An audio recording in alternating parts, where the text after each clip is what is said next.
Most people believe they think their way through life. A situation happens, they evaluate it, they form an opinion, they make a decision, and then they act. At least, that is how it feels. But beneath the surface, something far more interesting may be taking place, because the body often begins responding before the mind has finished explaining. Imagine walking alone at night. You hear an unexpected sound behind you. Before you consciously analyze the situation, the body reacts. Muscles tighten, attention sharpens, breathing changes, the heart responds, the organism mobilizes.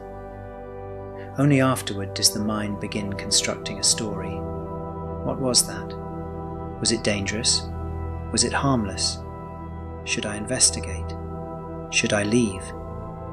The body moved first. The explanation came later. This pattern appears throughout human life. Not only during moments of danger, during conversations, relationships, decisions, opportunities, challenges, the body is continuously evaluating conditions long before conscious reasoning catches up. This is not a flaw, it is one of the reasons we survived. If our ancestors had needed to analyze every situation from scratch, they would have struggled to stay alive. The nervous system evolved to recognize patterns, to predict outcomes, to prepare responses, to move quickly when necessary. The organism is always asking, what is this like?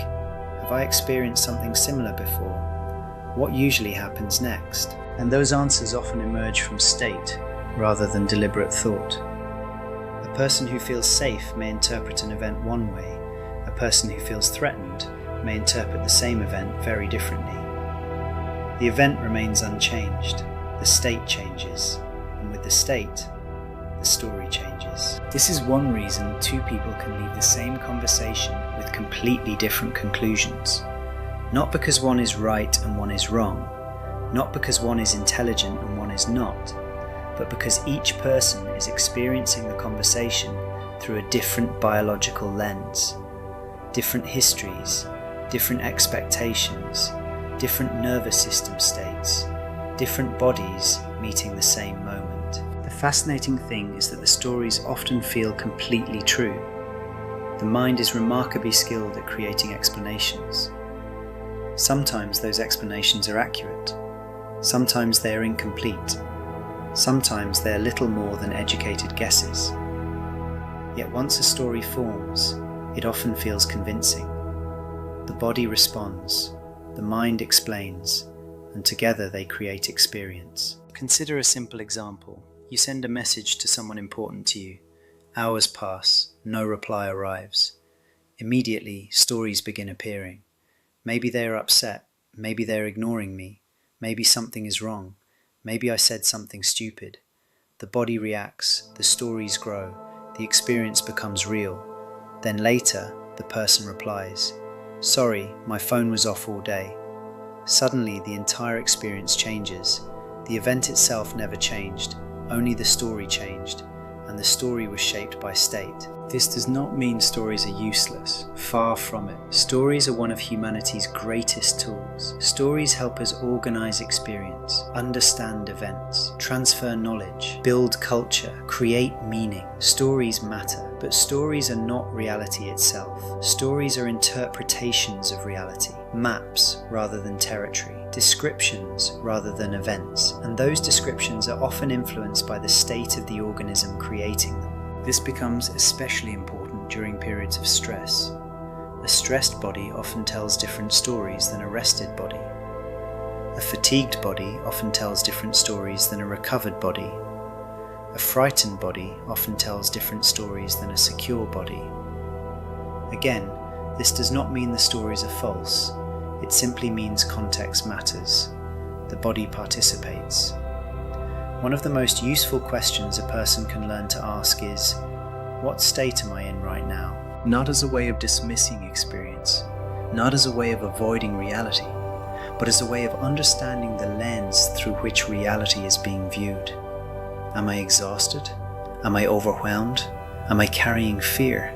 Am I carrying grief? Am I carrying excitement? Am I carrying hope? The answers matter, because state influences perception, Perception influences interpretation. Interpretation influences behavior, and behavior influences the life that unfolds. This is one reason awareness can be so powerful.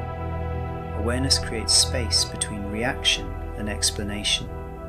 A small pause, a moment of curiosity, a willingness to ask, what else could this mean? Could there be another story?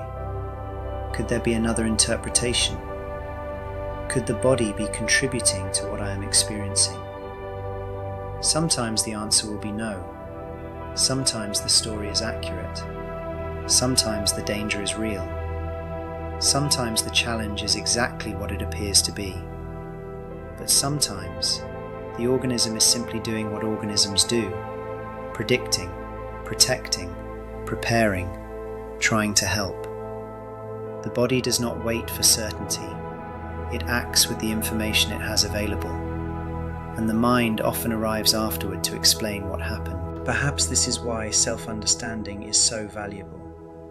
The more familiar we become with our own patterns, the more gently we can hold our conclusions, the more curious we can become about our reactions, the more willing we can be to investigate before we decide.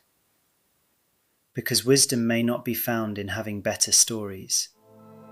Wisdom may be found in recognizing that stories emerge from conditions, and conditions change. The body changes, the state changes, the perspective changes, the story changes. And sometimes that simple understanding opens a door that was invisible moments before. Somalume. The body often decides before the mind explains. The art is learning to listen to both.